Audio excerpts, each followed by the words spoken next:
Hi guys and welcome back to the channel Deepak Yadav Education. Welcome to the Daily Hindu News and Editorial Analysis of 18th of December 2024.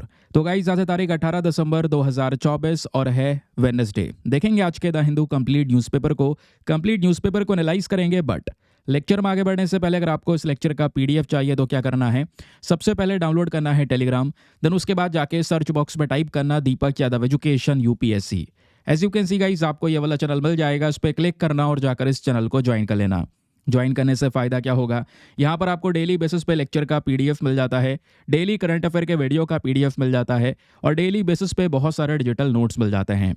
Now बढ़ते हैं आगे बढ़ने से पहले हमेशा की तरह हम लोग अपने लेक्चर को एक मैप के क्वेश्चन के साथ स्टार्ट करेंगे। तो आज आप सभी को मैप में जाकर देखना है कर्च स्ट्रेट को कहाँ पर है एग्जैक्टली लोकेटेड, इसको अच्छे से मैप में देखना। देन उसके बाद आकर नीचे कमेंट सेक्शन में टाइप करना, जिससे कि आप लोग इसको लंबे समय तक याद रख पाओगे। तो चलिए शुभ आरंभ करते हैं और चलते हैं सबसे पहले थंबनेल वाले इंपॉर्टेंट आर्टिकल की तरफ।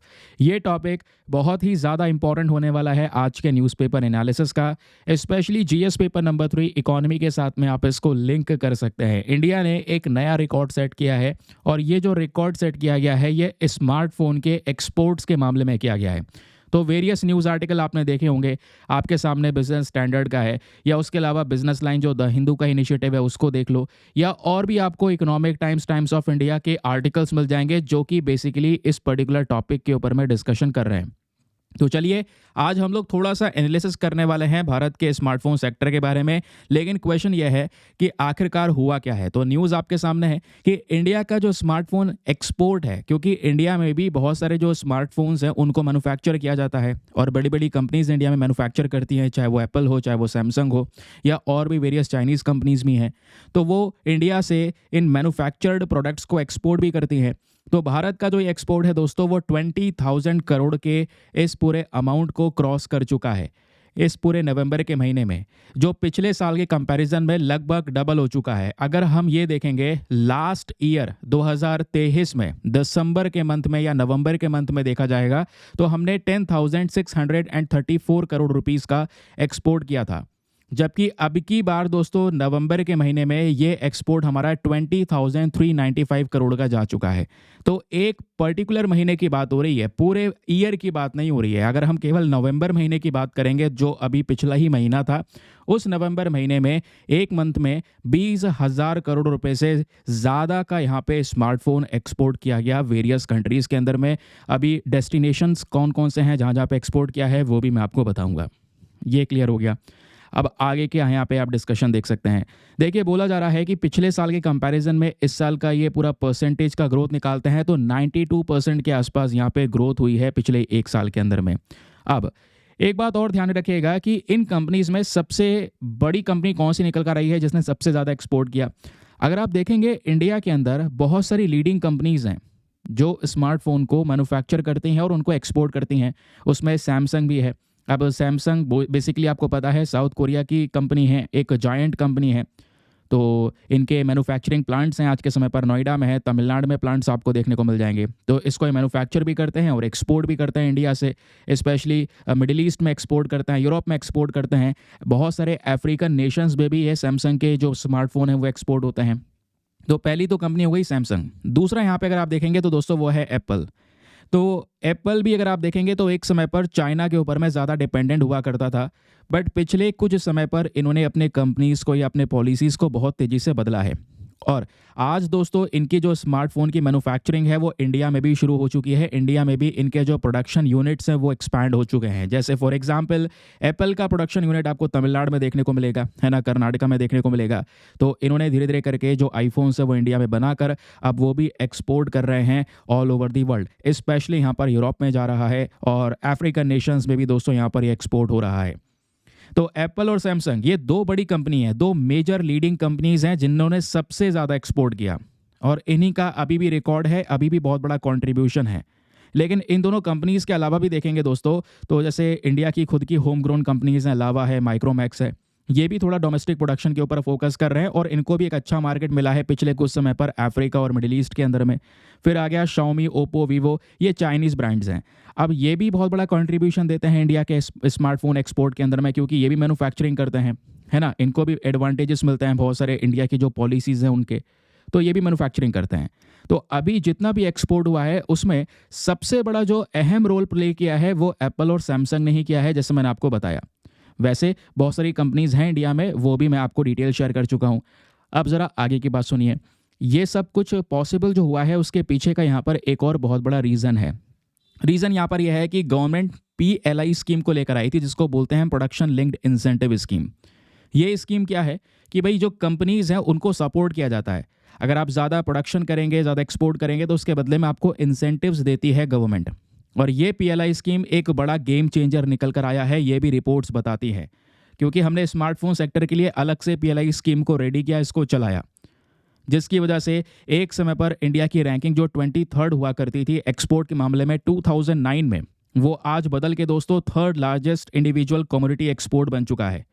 तो ये स्कीम के ढेर सारे जो कह सकते हैं बेनिफिट्स हैं या इसके जो रिजल्ट्स हैं वो डेफिनेटली हमारे सामने निकल कर आए हैं। ठीक है, ये क्या हुआ मैंने आपको बता दिया। उसके अलावा दोस्तों एक रिपोर्ट आती है India cellular and electronics association की।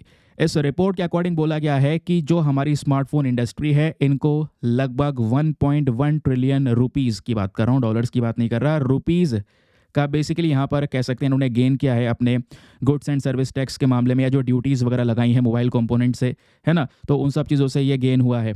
उसके अलावा ये पूरे सेक्टर को देखेंगे तो इस पूरे सेक्टर से पिछले 5 सालों में, या 5 नहीं तो स्पेसिफिकली 4 सालों का डेटा निकाला जाए, और जो 4 सालों में हमने एक्सपोर्ट किया है स्मार्टफोन, उससे 2.87 ट्रिलियन रुपीज़ तक हम लोगों ने जनरेट किया है। और इतने रुपए जनरेट करने के साथ साथ अब ऑब्वियस सी बात है, धीरे धीरे जब इंडस्ट्री ग्रो कर रही है तो बहुत सारे यूनिट्स लगे होंगे, बहुत सारे मैन्युफैक्चरिंग डिपार्टमेंट्स ओपन हुए होंगे, तो लोगों की रिक्वायरमेंट पड़ती है। तो इससे लगभग यहाँ पर 3 लाख डायरेक्ट जॉब जनरेट हुई हैं और 6 लाख इनडायरेक्ट जॉब्स जनरेट हुई हैं, ये भी बोला जा रहा है। और इन जॉब्स के अंदर में जो वेमेन हैं उनका भी एक इम्पॉर्टेंट रोल हमने देखा है। तो ये कुछ सिनेरियोज हो गए। लेकिन अभी भी दोस्तों अगर हम चाइना को देखें तो वो बहुत ज़्यादा आगे है, ठीक है, इन एक्सपोर्टिंग के मामले में या फिर स्मार्टफोन के मैन्युफैक्चरिंग के मामले में। तो वहाँ तक पहुँचने के लिए हमें अभी बहुत सारी चीज़ें करनी होंगी, बहुत सारे बदलाव करने होंगे, क्योंकि अभी भी यहाँ पे बोला जाता है कि इंडिया का जो स्मार्टफोन एक्सपोर्ट है उसमें ढेर सारे चैलेंजेस हैं। अब वो चैलेंजेस क्या हैं जिसको हम एक बार चेक कर सकते हैं। सबसे पहला चैलेंज है कि एक्सपोर्ट का परसेंटेज देखोगे तो वो कोई ज़्यादा बड़ा नहीं है। हाँ, हालांकि हम लोगों ने एक्सपोर्ट करना भी पिछले कुछ समय पर शुरू किया है, नहीं तो फिर एक समय पर कंट्रोल तरीके से डिपेंडेंसी हुआ करती थी दूसरे देशों के ऊपर में, जहां से हम इस प्रकार के स्मार्टफोन को परचेस करते थे। तो यहाँ पे बोला जा रहा है कि कुछ चेंजेस हुए हैं, लेकिन उस लेवल के चेंजेस नहीं हुए हैं, क्योंकि अभी भी अब मान लो वियतनाम है, वियतनाम भारत से बहुत छोटा देश है, लेकिन वो बहुत बड़े लेवल पर एक्सपोर्ट करते हैं।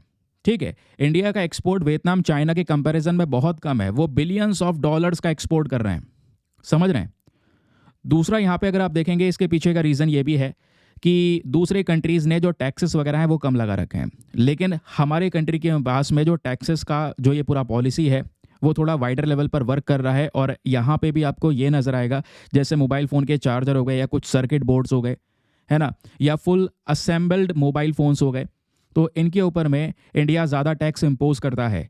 तो ज़्यादा टैक्स लगाने की वजह से प्रोडक्ट एक्सपेंसिव हो जाता है, तो एक्सपेंसिव हो गया तो लोग उसको परचेज़ नहीं करेंगे। जबकि इंटरनेशनल मार्केट में चाइना और वियतनाम के जो ये प्रोडक्ट्स हैं ये बहुत ही ज़्यादा सस्ते बिक जाते हैं, क्योंकि ये टैक्सेस वगैरह कम लगाते हैं। तो इस वजह से इन कंट्रीज़ को ज़्यादा कह सकते हैं बेनिफिट्स मिल जाते हैं, या दूसरे कंट्रीज़ या इंटरनेशनल मार्केट में इनको ज़्यादा प्रायोरिटी पर रख लिया जाता है। तो हमें ये थोड़ा सा सुधार करना होगा अपने जो टैरिफ वाली पॉलिसीज़ हैं इसके ऊपर, क्योंकि चाहे वो वियतनाम हो, थाईलैंड हो, मैक्सिको हो, फ़ोन एक्सपोर्ट के मामले में ये बहुत आगे निकल चुके हैं। बस खाली इन्होंने यही चीज़ अपनाई है कि इन्होंने टैक्सेस को बहुत कम किया, जो टैरिफ वगैरह चार्ज करते हैं वो बहुत ज़्यादा कम किया। फिर ऐसे ही दोस्तों यहाँ पे अगर आप देखेंगे तो इंडिया का जो प्रोडक्शन कॉस्ट है वो भी थोड़ा सा ज़्यादा महंगा पड़ जाता है, जबकि दूसरे कंट्रीज़ के अंदर में ये प्रोडक्शन थोड़ा सा कम पड़ता है। ऑब्वियस सी बात है, अब प्रोडक्शन थोड़ा महंगा होगा तो मार्केट में भी थोड़ा महंगा ही प्रोडक्ट को बेचना पड़ेगा। अब इंडिया में जो प्रोडक्शन थोड़ा महंगा हो रहा है उसके पीछे का रीज़न अगेन वही है, टैरिफ का ज़्यादा चार्ज करना, ज़्यादा यहाँ पे टैक्सेस वगैरह लगाना, है ना। फिर एक और चैलेंज है आज, वो सबसे बड़ा है कि मेड इन इंडिया जो फ़ोन है दोस्तों, इसमें जो हम लोकल पार्ट्स इस्तेमाल कर रहे हैं, कई बार हमें दोस्तों जो लोकल पार्ट्स में छोटे मोटे पार्ट्स है वो हम इंडिया से ही बना लेते हैं, लेकिन कई बार हाई एंड पार्ट चाहिए होते हैं, वो हम लोग यहाँ पे चाइना से इंपोर्ट करते हैं। तो यहाँ पे भी आप देख पाएंगे एक बड़ा इशू क्रिएट हो जाता है कि अगेन फिर रॉ मटेरियल इंपोर्ट करना पड़ रहा है फिर वहाँ से, जबकि हमारे देश के अंदर में काफ़ी सारी जो कंपनीज़ हैं वो आ चुकी हैं जो स्पेशली रॉ मटेरियल्स का प्रोडक्शन वगैरह करती हैं, तो उनको भी सपोर्ट करना होगा। ये कुछ वेरियस चीज़ें हैं जिसके ऊपर में ध्यान दे सकते हैं, जिसकी वजह से आने वाले समय पर स्मार्टफोन के मार्केट के मामले में इंडिया को हम एक हब के तौर पर देख सकें, एक मैन्युफैक्चरिंग हब के तौर पर देख सकें। उसके लिए हमें ये वर्क करना होगा। समझ रहे हैं? तो आई होप आपको ये क्लैरिटी मिल चुकी है स्मार्टफोन का जो पूरा का पूरा सेक्टर है वो कहाँ पे स्टैंड करता है। चलिए आगे आते हैं। डिटेल ध्यान रखिएगा, कई बार हो सकता है मेंस में क्वेश्चन बन जाए या फिर इंटरव्यू में भी यहाँ पे आपसे क्वेश्चन बन जाए।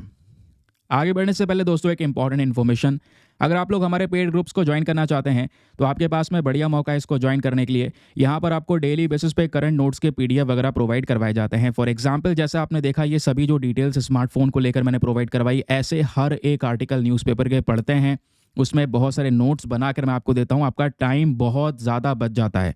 मेंस का क्वेश्चन कैसे पूछा जाएगा या प्रीलिम्स का कैसे क्वेश्चन पूछा जाएगा, कैसे क्वेश्चन को अटेम्प्ट करना है, ये सब चीज़ें दोस्तों यहाँ पे आपको मिल जाती हैं। और ये सब चीज़ें यहाँ पर एक प्रिंटेबल फॉर्म के पीडीएफ में प्रोवाइड करवाई जाती हैं। एक ऐसा पीडीएफ जिसका प्रिंट आउट वगैरह निकलवा सकते हैं। आपको एक ऐसा ग्रुप ज्वाइन करवा दिया जाएगा जहाँ पे ये पीडीएफ हिंदी और इंग्लिश दोनों भाषाओं में होती हैं, तो दोनों मीडियम के एस्पिरेंट्स को हेल्प मिल जाती है। एक ऐसा ग्रुप मिल जाएगा जहाँ पे करंट अफेयर का कंटेंट डेली अपडेट होता है। और ऐसा नहीं है कि आज ज्वाइन करेंगे तो केवल आज से कंटेंट मिलेगा, आज ज्वाइन करेंगे फिर भी पुराना करंट अफेयर का सारा कंटेंट आपके पास में रहने वाला है। अच्छी बात है, पीडीएफ डेट वाइज पड़े हुए हैं, किसी भी तारीख का पीडीएफ उठा सकते हैं, डाउनलोड करो, पढ़ो, डिलीट भी कर दो। अनलिमिटेड ऑप्शंस आपके पास में अवेलेबल हैं। स्टोरेज का कोई दिक्कत नहीं। कोई टॉपिक है जो आपने बहुत पहले पढ़ा है उसको सर्च कर सकते हैं, कोई 10 महीने पहले का या फिर 5 महीने पहले का टॉपिक है, सर्च करो, उसको पढ़ लो, ठीक है, उसको हटा सकते हैं, स्क्रॉल करके पढ़ सकते हैं। ये सब बेनिफिट्स आपको ग्रुप में मिल जाते हैं। और ग्रुप को ज्वाइन करने का जो फ़ी पेमेंट है वो भी बहुत ज़्यादा मिनिमम है, just 499 for the lifetime access. तो दोस्तों जब तक आपका सिलेक्शन ना हो जाए तब तक आप 499 में इस ग्रुप को ज्वाइन करके रख सकते हैं। ज्वाइन करने के लिए क्या करना है, व्हाट्सएप पर जाना है। यहाँ पर आपको एक नंबर दिया गया है 8534873368। इस नंबर पर मैसेज कर देना कि हाँ I want to join this group. वहाँ पे आपको रिप्लाई मिलेगा, पेमेंट का प्रोसेस दिया जाएगा और उससे ज़्यादा इंपॉर्टेंट आपको डेमो वीडियो का लिंक भी मिलेगा। आप पूरे डेमो वीडियो को देख सकते हैं, अच्छे से चेक कर सकते हैं कि मुझको कहाँ पर क्या फ़ायदा होगा और अपने आप को कंप्लीटली सेटिस्फाई करने के बाद में जाकर ये इन्वेस्टमेंट कर सकते हैं। ठीक है, चलिए आगे आते हैं। अब दोस्तों थोड़ा सा मैं ओवरव्यू दे देता हूँ। जैसे एक आर्टिकल तो हमने डिस्कस कर लिया है, बाकी आज का एडिटोरियल और ओपिनियन पेज देखोगे तो बहुत काम के हैं। फिर शॉर्ट जो आर्टिकल है वो भी डिस्कस करूंगा। मैं कंप्लीटली ही हर एक चीज़ को एनालाइज करता हूँ।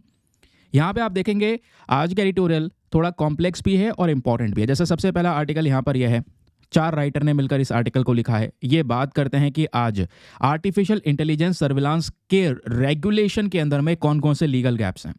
आज आर्टिफिशियल इंटेलिजेंस का हर जगह पे उपयोग हो रहा है, लेकिन उसकी वजह से जो लोगों का डेटा है वो कलेक्ट किया जा रहा है, लेकिन वो जो डेटा है उसका मिसयूज़ भी तो हो सकता है ना। तो इसके लिए कुछ कंट्रीज़ हैं जो नई पॉलिसीज़ लेकर आई हैं, उनसे इंस्पायर होकर हम क्या कर सकते हैं जहां पे डेटा रेगुलेशन की बात की जाए। क्योंकि ऐसे यहाँ पर तेलंगाना का भी एग्जाम्पल दिया गया है, कुछ स्कीम वगैरह शुरू की गई और वहाँ पे पुलिस के थ्रू डेटा ब्रीच करा गया, डेटा कलेक्ट किया गया। तो वो इंसान का जो डेटा है दोस्तों वो बहुत ज़्यादा ज़रूरी है आज के इस डिजिटाइजेशन वाले एरा के अंदर में। तो समझेंगे आखिरकार क्या गैप हो रहे हैं। दूसरा एडिटोरियल बहुत ज़्यादा शानदार है। यहाँ पे यूनिवर्सल हेल्थ कवरेज के बारे में बात हो रही है, वेरी वेरी इंपॉर्टेंट। आप यूनिवर्सल बेसिक इनकम के बारे में पढ़ चुके हैं, कई बार पढ़ाया है। वैसे ही दोस्तों यूनिवर्सल हेल्थ कवरेज क्या होता है, आज भारत में यूनिवर्सल हेल्थ कवरेज को लागू करने में समस्याएं बहुत हैं। क्यों? क्योंकि हर एक स्टेट की कंडीशन अलग है ना। कुछ स्टेट में पॉपुलेशन ज़्यादा एजिंग वाली देखने को मिल रही है, बूढ़ी हो रही है। साउथ इंडिया के अंदर अगर हम बात करेंगे, सदर्न जो पॉपुलेशन है वहाँ पे पॉपुलेशन स्टैग्नेंट है, रुकी हुई है और काफ़ी लोग यहाँ पर एजिंग वाला इशू फेस कर रहे हैं। फिर कुछ स्टेट्स में कार्डियोवैस्कुलर प्रॉब्लम है, कुछ स्टेट में फर्टिलिटी का इशू है, वेस्ट बंगाल वगैरह की बात करेंगे तो यहाँ पे बोला जा रहा है डाइवर्सिटी बहुत है और बहुत सारी चीज़ों में बदलाव है। तो इस अलग स्टेट के आधार पे हम कैसे यूनिवर्सल हेल्थ कवरेज को इम्प्लीमेंट कर सकते हैं जिससे हेल्थ में सभी को फ़ायदा मिले, वो समझाया गया है। Very important topic. उससे भी ज़्यादा शानदार दोस्तों ये आज का डेटा पॉइंट बहुत ही ज़्यादा काम का है, वेरी वेरी वेरी इंपॉर्टेंट। इसको जितना इंपॉर्टेंट मार्क कर सकते हो कर लेना। यहाँ पे बात हो रही है, चाइना आज दुनिया का सबसे बड़ा डेट कलेक्टर है, यानी दुनिया भर में बहुत सारे देशों को उधार देता है और उधार देने के बाद में उसको अपने इस जाल में फंसा लेता है। यानी ये इसी को हम लोग चाइना की डेट ट्रैप डिप्लोमेसी कहते हैं कि भाई उधार दे के उसको उस भी जाल में फंसा लिया। अब वो देश दोस्तों यहाँ पे उसकी और ज़्यादा हालत बेकार हो चुकी है चाइना से लोन लेने के बाद में। तो कुछ स्पेसिफिक डेटा आया है जिसमें कुछ अफ्रीकन कंट्रीज़ के नेम हैं, श्रीलंका का नेम है, लाओस का नेम है। ये वो देश हैं जिन्होंने चाइना से बिलियंस ऑफ डॉलर्स का उधार लिया। आज इनकी हालत और ज़्यादा ख़राब है। समझ रहे हैं? तो समझेंगे कि ये कैसे काम करती है डेट ट्रैप डिप्लोमेसी। देन एक एडिटोरियल ये है और ये भी काम का है। जीएस पेपर नंबर 2 एजुकेशन के पॉइंट ऑफ व्यू से क्या डिस्कशन हो रहा है, जो स्टूडेंट हैं, टीचर्स हैं और नेशनल एजुकेशन पॉलिसी 2020 इनके संबंध को समझाया है। यहाँ पे राइटर ये बात करते हैं कि आज इंडिया के अंदर जो क्लासरूम्स हैं जहाँ पे स्टूडेंट बैठते हैं उनकी घंटों घंटों तक ज़्यादा लंबी क्लासेस होती हैं, जबकि आप यूरोपियन यूनियन या फिर अमेरिका के नॉर्थ अमेरिका वाला रीजन देखोगे तो वहाँ पे जो पढ़ाई होती है वो थोड़ा अलग है। वहाँ पे जो पैसिव लर्निंग होती है उस पैसिव लर्निंग पे कम फोकस किया गया है, एक्टिव लर्निंग पे ज़्यादा फोकस किया गया है। बट इंडिया में क्या हो रहा है, हम पैसिव लर्निंग पे ज़्यादा जोर दे रहे हैं और एक्टिव लर्निंग पे कम दे रहे हैं। तो राइटर बोलते हैं कि हमें इसको सुधारना होगा।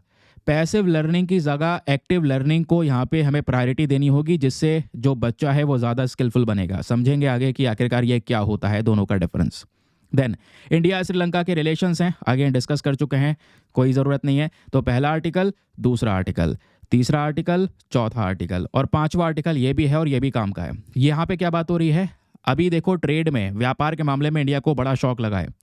रीज़न यहाँ पर यह है कि अभी जो नवंबर का महीना का डेटा आया है वो ये दिखाता है कि एक्सपोर्ट हमारा बहुत ही ज़्यादा कम हुआ और एक्सपोर्ट कम होने की वजह से क्या हो रहा है, हमारा जो इम्पोर्ट है वो भी बढ़ गया है। तो हम समझेंगे ट्रेड के अंदर में आखिरकार कि ये क्या इशू है और ट्रेड में भारत एक्सपोर्ट को कैसे बढ़ा सकता है और ट्रेड में जो घाटा हो रहा है जिसको हम बोलते हैं ट्रेड डेफिसिट, उसको कैसे काउंटर कर सकता है। This article is also very important. 5 news article तो यही हैं दोस्तों आपके 2 पेजेस पे। उसके अलावा इसके अगला ही पेज टेक्स्ट एंड कॉन्टेक्स्ट पर आप देखेंगे, ये भी बहुत ही ज़्यादा शानदार और बहुत ही ज़्यादा काम का आर्टिकल है। अगेन आज का डिस्कशन वाकई में रेलिवेंट है। जीएस पेपर नंबर 2 पॉलिटी से लिंक करेंगे। The constitution on the minority rights, हमारा भारतीय संविधान जो माइनॉरिटीज़ हैं, स्पेशली यहाँ पे अल्पसंख्यक की हम जब बात करते हैं, है ना, अब इंडिया में बहुत सारी माइनॉरिटीज़ आपको देखने को मिल जाती हैं। ऐसे ही दोस्तों अलग अलग देशों में माइनॉरिटीज़ होती हैं, है ना।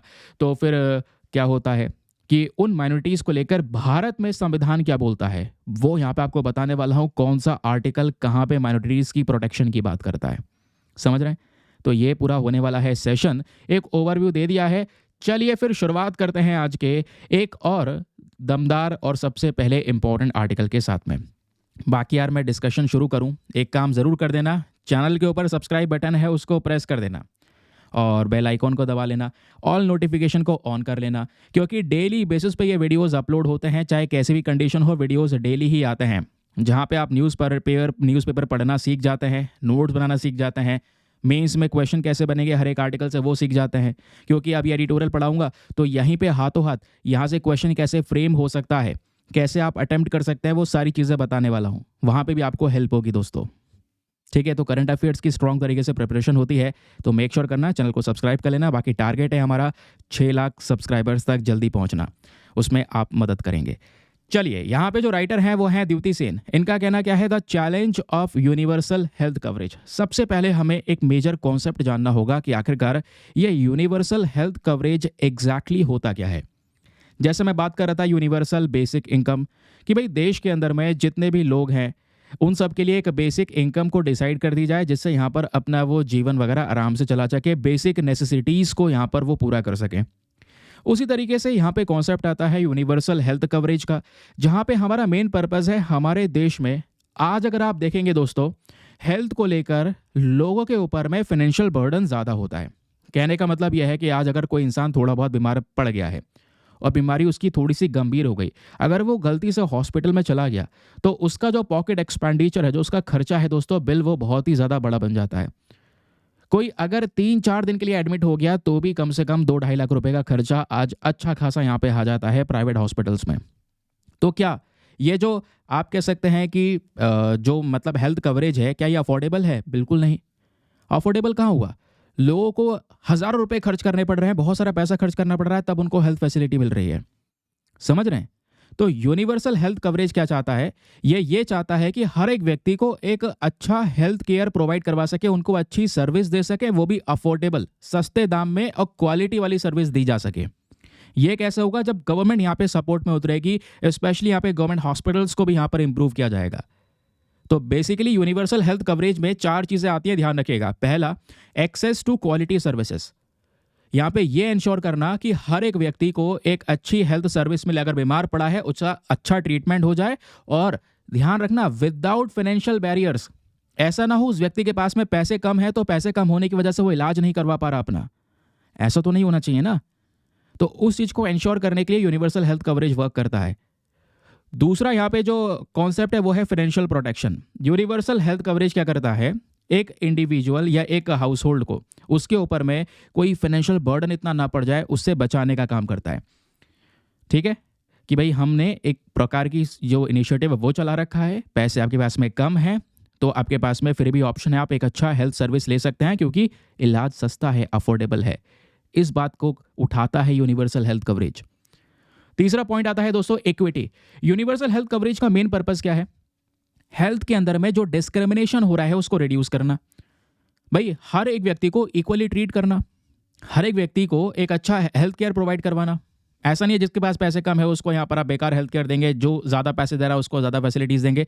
भाई हेल्थ केयर की बात हो रही है, आप सभी का एक साथ एक तरीके से ध्यान रख सकते हैं। चौथी चीज़ आती है यहाँ पे कॉम्प्रहेंसिव हेल्थ सर्विस। यहाँ पे क्या होता है कि भाई यूनिवर्सल हेल्थ कवरेज के अंदर में जो हेल्थ प्रमोशन है ना, उसके ऊपर में वर्क करना, इसमें कुछ सर्विसेज प्रोवाइड करवाना, लोग अच्छा ट्रीटमेंट दे रहा, अपने सेक्टर्स स्पेशली अपने पूरे हेल्थ सेक्टर को, हेल्थ केयर सेक्टर को इम्प्रूव करना, ये हमारा मेन पर्पस होता है यूनिवर्सल हेल्थ कवरेज में। तो ये जो कॉन्सेप्ट है ये तो आप समझ में आ गया। ठीक है, इससे क्या होगा, गरीबी कम होगी। क्योंकि रीसेंट रिपोर्ट मैंने आपको पढ़ाई भी थी जिसमें यह बोला जा रहा है, जो व्यक्ति मिडिल इनकम में आता था, अगर वो यहाँ पर किसी बीमारी में फंस गया और उसका इलाज चल रहा है लंबा, तो लंबे इलाज चलने की वजह से वो व्यक्ति कहाँ पे आ जा रहा है, पॉवर्टी वाली लाइन में आ जा रहा है। क्यों, इतना खर्चा हो गया इलाज के ऊपर में कि अब वो जो पैसा सेव किया था वो सब खत्म कर दिया। समझ रहे हैं? तो यूनिवर्सल हेल्थ कवरेज इस चीज़ को रोकेगा, क्योंकि अब आपको जो इलाज मिलेगा वो अफोर्डेबल मिलेगा। तो ये करना ज़रूरी है, क्योंकि जो मेन गोल है यूनिवर्सल हेल्थ कवरेज का वो क्या है, हमारे हेल्थ सर्विस को, हमारा प्राइमरी हेल्थ केयर, तो इन सबको आपस में इंटीग्रेट कर देना कि सभी लोग मिलकर काम कर सकें और हमारे देश की जो पॉपुलेशन है उसकी ज़रूरत को पूरा कर सकें। अब इसी टॉपिक के ऊपर में वर्ल्ड हेल्थ ऑर्गेनाइजेशन क्या बोलता है, ज़रा ये सुनिए। WHO क्या कहता है? WHO यहाँ पर ये मेंशन करता है कि यूनिवर्सल हेल्थ कवरेज एक फंडामेंटल ह्यूमन राइट है, एक अधिकार है इंसान का, और सभी देशों के ऊपर में ये जोर देता है कि आप अपने हेल्थ केयर सिस्टम को इस तरीके से डेवलप कीजिए कि जितनी भी इम्पॉर्टेंट हेल्थ सर्विसेज होती हैं, ज़रूरतमंद हेल्थ सर्विसेज, वो हर एक व्यक्ति को मिल सके। कोई उसके लिए जो पैसा है ना वो बीच में ना मतलब अड़ सके। कहने का मतलब है फाइनेंशियल बर्डन की वजह से या उसके पास कम पैसे होने की वजह से यहाँ पर ऐसा ना हो उसको इलाज ना दिया जाए, ऐसा नहीं होना चाहिए। अब आगे सुनिए यहाँ पर ये क्या बोलते हैं। अब राइटर बोलते हैं कि यूनिवर्सल हेल्थ कवरेज अगर हम भारत के एस्पेक्ट में देखेंगे तो डेफिनेटली एक ये काफ़ी ज़्यादा बड़ा कॉम्प्लेक्स चैलेंज है। अब ये कॉम्प्लेक्स चैलेंज कैसे हो गया, ज़रा इस बात को सुनिएगा। ये बोलते हैं कि इंडिया का हेल्थ सिस्टम थोड़ा डाइवर्स है। डाइवर्स कहने का मतलब यह है कि आज हमारे देश में जो भी स्टेट्स प्रेजेंट हैं, फॉर एग्जांपल अगर आप ऊपर नदर्न स्टेट्स की बात कर लें, या इधर नॉर्थ ईस्टर्न स्टेट्स की बात कर लें, या नीचे सदर्न स्टेट्स की बात कर लें, और या फिर हम लोग इधर वेस्टर्न स्टेट्स की ही क्यों ना बात कर लें, सभी राज्यों में जो सिचुएशन है वो अलग अलग चल रही है। तो उसके हिसाब से वहाँ पे कवरेज देना ज़रूरी है। फॉर एग्जांपल सदर्न स्टेट्स में अगर आप देखेंगे तो क्या हो रहा है, यहाँ पे जो हमारी जो पॉपुलेशन है, स्पेशली केरला तमिलनाडु की बात हो रही है, वहाँ पे पॉपुलेशन डिक्लाइन हो रही है, कम हो रही है। ये आर्टिकल पढ़ चुके हैं भाई, यहाँ के चीफ मिनिस्टर्स भी लगातार लोगों से बोल रहे हैं भाई पॉपुलेशन कम हो रही है, उसको संभाला जाए, नहीं तो फिर यहाँ पे पॉपुलेशन क्राइसिस का इशू हो जाएगा। दूसरी तरफ यहाँ पे अगर देखेंगे तो हेल्थ केयर सेक्टर फिर भी डेवलप्ड है। तमिलनाडु और केरला में हेल्थ केयर सिस्टम थोड़ा अच्छा बना हुआ है, अच्छी फैसिलिटीज़ है, इंफ्रास्ट्रक्चर अच्छा है ना। कर्नाटका में भी है, लेकिन प्रॉब्लम यह है कि वहाँ पे जो लोग हैं वो नॉन कम्युनिकेबल डिजीज़ से ज़्यादा अफेक्टेड है ना। नॉन कम्युनिकेबल डिजीज़ में जो डायबिटीज़ हो गया, कार्डियोवास्कुलर डिजीज़ हो गई, हार्ट रिलेटेड बीमारी हो गई, इससे ज़्यादा संबंधित प्रॉब्लम्स हैं। ठीक है। फिर अगर हम यहीं पे दूसरे स्टेट्स की बात करेंगे, ऊपर नॉर्दर्न स्टेट्स की बात करेंगे, जिसमें यहाँ पे सबसे पहले यूपी बिहार की आ जाएगी। तो यूपी बिहार का जब भी वर्ड आता है, जो ये नाम आता है, तो हेल्थ सेक्टर में ज़्यादा अच्छी इमेज नहीं है। इवन कई बार उल्टा सीधा बोल दिया जाता है दोनों स्टेट्स को लेकर, है ना, या फिर बिहार को लेकर ही बोल दिया जाता है कि बीमारू स्टेट है, बीमारी बहुत ज़्यादा रहती है, ये सब चीज़ें हैं। ऐसा यहाँ पे एक नेगेटिव कह सकते हैं कि जो इमेजिनेशन है वो कर लिया जाता है और बहुत सारे स्टेटमेंट उल्टे सीधे दे दिए जाते हैं। ऐसा होना नहीं चाहिए। बट प्रॉब्लम यहाँ पर यह भी है ना कि यूपी बिहार की पॉपुलेशन को दोस्तों अगर आप देखेंगे तो पॉपुलेशन काफ़ी ज़्यादा है और पॉपुलेशन अभी एक्सपैंड हो रही है, पॉपुलेशन बढ़ रही है। जो इशू है इंडिया में वो सदर्न स्टेट्स में है, पॉपुलेशन डिक्लाइनिंग का, नदर्न स्टेट्स में नहीं है, लेकिन आगे हो सकता है। दूसरी दिक्कत यहाँ पर यह है कि पॉपुलेशन ज़्यादा है ना, यूपी बिहार की अकेली आबादी बहुत ज़्यादा है। और पॉपुलेशन ज़्यादा होने के बाद तीसरी सबसे बड़ी समस्या यह है कि भाई यहाँ पे पॉपुलेशन ज़्यादा है तो हेल्थ केयर का ध्यान ज़्यादा रखना चाहिए था, लेकिन यूपी बिहार में ही हमारा हेल्थ सेक्टर ज़्यादा बेकार है। उस हेल्थ सेक्टर में ज़्यादा इम्प्रूवमेंट की आवश्यकता है। तो आप देख पा रहे हैं डिफरेंस, एक ही देश में अलग अलग रीजन में अलग अलग डिफरेंस क्रिएट हो रहे हैं। अब चलते हैं ईस्टर्न साइड में, तो वेस्ट बंगाल की बात कर लेते हैं। अब वेस्ट बंगाल में दोस्तों फर्टिलिटी रेट की बात आती है तो सुनिए, वेस्ट बंगाल में आज क्या हो रहा है, सबसे ज़्यादा जो टीनेज प्रेगनेंसी है वो देखने को मिलती है। टीनेज मतलब कम उम्र में प्रेगनेंसी हो जाना, 13 to 18 की यहाँ पर एज है, उसको टीनेज बोलते हैं, 19 तक की। अब होता यहाँ पर यह है कि उसी एज में यहाँ पर प्रेगनेंसी को फॉलो करना, लेकिन प्रेगनेंसी के बाद यहाँ पे बच्चा जन्म नहीं ले पाता। क्यों? क्योंकि उसी प्रेगनेंसी में उस महिला को बहुत सारे इश्यूज फेस करने पड़ते हैं, या बच्चा जन्म लेता है तो वो जी नहीं पाता। इन्फेंट मोर्टेलिटी रेट ज़्यादा है, 5 साल के अंदर अंदर बच्चे की मृत्यु हो जाना, ये भी बहुत ज़्यादा है। तो कंडीशंस खराब हैं। तो यहाँ पे क्या बात होती है, रिप्रोडक्टिव हेल्थ की। तो रिप्रोडक्टिव हेल्थ की यहाँ पे रिक्वायरमेंट है। तो आप समझ रहे हैं कि भाई इंडिया में ही क्या क्या फोकस करना, ऊपर वाले स्टेट में हेल्थ केयर सेक्टर को इंप्रूव करना, नीचे नॉन कम्युनिकेबल डिजीज को लेकर सपोर्ट करना, इधर वेस्ट बंगाल में रिप्रोडक्टिव हेल्थ के ऊपर ध्यान रखना। वही similar scenario north eastern region में भी आपको देखने को मिल जाएगा अलग एस्पेक्ट से। तो ये डिफरेंशिएशन है वेरियस स्टेट्स का। और इंडिया की पॉपुलेशन 140 करोड़ के आसपास आपको देखने को मिल जाएगी, दुनिया का सबसे ज़्यादा पॉपुलेटेड कंट्री। और ये पॉपुलेशन भारत के अंदर में शहरों में भी है और गांव वाले क्षेत्रों में भी है और कुछ रिमोट एरियाज़ में भी है जहाँ पे और कोई फैसिलिटीज़ भी नहीं है। वहाँ पे और ज़्यादा मतलब कह सकते हैं कि जो डेवलपमेंट्स है वो कट आउट हुआ है। तो हेल्थ इंफ्रास्ट्रक्चर और ये हेल्थ सर्विसेज के ऊपर में ध्यान देना अलग अलग स्टेट्स की रिक्वायरमेंट के आधार पे कि उनको ज़रूरत क्या है, ये बहुत ज़रूरी है। समझ रहे हैं? अब राइटर यहाँ पर यही मेंशन करती हैं कि पॉपुलेशन ग्रोथ वर्सेस डेंसिटी का ज़रा फॉर्मूला समझिए। जो स्टेट्स जैसे मैंने बोला यूपी या बिहार की जब बात कर रहे हैं तो यहाँ पे पॉपुलेशन ग्रो कर रही है, जबकि केरला हिमाचल प्रदेश में पॉपुलेशन स्टेबल है या फिर डिक्लाइन हो रही है या फिर कम हो रही है। और इन स्टेट्स के अंदर में गवर्नमेंट एक्सपेंडिचर कहाँ पे है ज़रा ये सुनिए, यानी कि सरकार कितने खर्चे कर रही है अपने एरिया के अंदर में स्वास्थ्य वाले क्षेत्र को इम्प्रूव करने के ऊपर, हेल्थ सेक्टर को इम्प्रूव करने के ऊपर। तो जब बात आती है हेल्थ एक्सपेंडिचर की तो हिमाचल प्रदेश अच्छा पैसा खर्च करता है, या केरला या तमिलनाडु की बात करेंगे तो यहाँ पे गवर्नमेंट हेल्थ स्पेंडिंग अच्छी है। लगभग एक इंसान के ऊपर भी 3829 खर्च कर रहा है हिमाचल प्रदेश, 2590 खर्च कर रहा है तमिलनाडु, 2039 खर्च कर रहा है केरला। जो राइटर ने यहाँ पर एक्सप्लेन भी किया है कि भाई इतना इतना यहाँ पे आप देखेंगे तो हिमाचल प्रदेश तमिलनाडु यहाँ पर अच्छी गवर्नमेंट एक्सपेंडिंग हो रही है, सरकार अच्छा पैसा खर्च कर रही है पर पर्सन के हिसाब से, जिसके बाद लोगों को अच्छा क्वालिटी ऑफ सर्विस मिल पाता है और हेल्थ केयर सस्ता है तो लोग यहाँ पर अपनी हेल्थ को प्रॉपर तरीके से ध्यान दे पाते हैं। अब प्रॉब्लम आती है यूपी बिहार की। तो यूपी बिहार में जो गवर्नमेंट का एक्सपेंडिचर है पर कैपिटा के हिसाब से, यूपी में दोस्तों अगर आप देखेंगे तो वो 951 रुपीज़ है और बिहार में केवल और केवल 701 रुपया है। इतना रुपये पर पर्सन यहाँ पे गवर्नमेंट खर्च कर रही है। अब है नहीं है डिस्पैरिटी, यानी कि बहुत ज़्यादा डिफ्रेंसिएशन है नहीं है, क्योंकि कुछ राज्यों में यही 3000 4000 तक है, 3800 तक है, 2500 तक है। और यहीं पे ये दो स्टेट जहाँ पे रिक्वायरमेंट बहुत ज़्यादा है, यहाँ पे सबसे ज़्यादा ध्यान देना चाहिए था, यहीं पर कैपिटा के हिसाब से गवर्नमेंट स्पेंडिंग हेल्थ सेक्टर के ऊपर में कम हो रही है। तो डिफरेंट स्टेट्स अपने अपने हिसाब से अलग अलग मदद की यहाँ पर गुहार लगा रहे हैं, बस खाली यहाँ पर समझना होगा उस वाले केस को। अब ऐसे ही दोस्तों यहाँ पे कुछ स्टेट्स हैं जहाँ पे हेल्थ केयर का इंफ्रास्ट्रक्चर अच्छा नहीं है, कहीं पर प्राइवेट हेल्थ केयर अच्छा है, कहीं पे प्राइवेट हेल्थ केयर अच्छा नहीं है ना। अब कहीं पर गवर्नमेंट फैसिलिटीज़ अच्छी हैं, कहीं पे गवर्नमेंट फैसिलिटीज़ नहीं है। वो भी डिपेंड करता है कि गवर्नमेंट किस तरीके से खर्च कर रही है। है ना, या स्पेंडिंग हेल्थ केयर पे कहाँ पे हो रहा है, ये सब चीज़ें मैटर करती हैं। फिर एक और बात आता है डेमोग्राफिक वेरिएशंस। ये तो मैंने आपको बताया कि सिचुएशन क्या है इन देशों में गवर्नमेंट स्पेंडिंग को लेकर कि सरकार के खर्चे को लेकर। फिर बात आती है डेमोग्राफिक वेरिएशन। जैसे मैं आपको बताया कि वेस्ट बंगाल के अंदर में अभी भी फर्टिलिटी रेट कम है, यानी बच्चे कम पैदा हो रहे हैं, लेकिन पूरे देश में अगर देखेंगे प्रेगनेंसी रेट में, टीन एज प्रेगनेंसी रेट जो मैंने आपको बताया 13 से लेकर 19 की एज में प्रेगनेंसी रेट में वेस्ट बंगाल बहुत आगे, 16% की ग्रोथ हुई है। मतलब यहाँ पे कहीं ना कहीं रिप्रोडक्टिव हेल्थ को लेकर समस्याएं हैं, रिप्रोडक्टिव हेल्थ सेक्टर क्राइसिस में है, जो सही से यहाँ पर कह सकते हैं प्रेगनेंसी के समय पर डिलीवरी नहीं दे पाता है। तो यहाँ की रिक्वायरमेंट अलग है।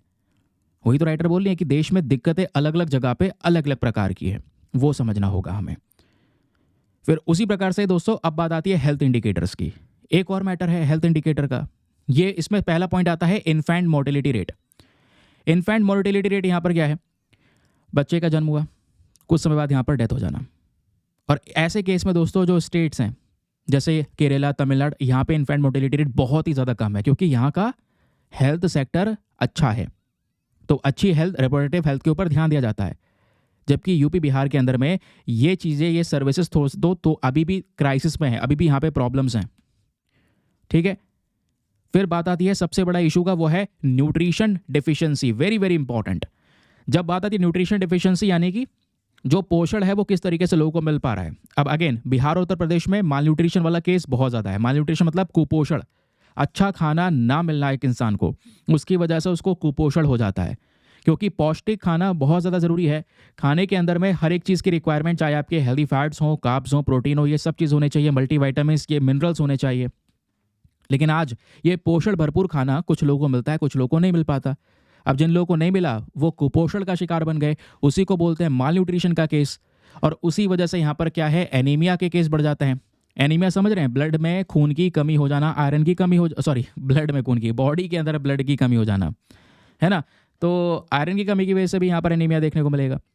तो ये भी जो वेमेन हैं, चिल्ड्रन हैं, एनीमिया का इशू हो गया, माल न्यूट्रिशन का इशू हो गया, वो यूपी बिहार में अभी भी बहुत ज़्यादा है। तो हमें यहाँ पे थोड़ा सा पब्लिक हेल्थ के ऊपर में ज़्यादा रिस्पॉन्स देना होगा। अब एक और बात आती है दोस्तों, यहाँ पे राइटर बात करते हैं हेल्थ इंश्योरेंस के बारे में। अब चैलेंजेस क्या क्या हैं अलग अलग जगह के हिसाब से, वो मैंने आपको बता दिए। पर कैपिटा का हिसाब किताब क्या चल रहा है कौन कौन से स्टेट में, वो मैंने आपको समझा दिया। वेस्ट बंगाल में इशू क्या चल रहा है ना, फर्टिलिटी का, वो मैंने आपको समझा दिया।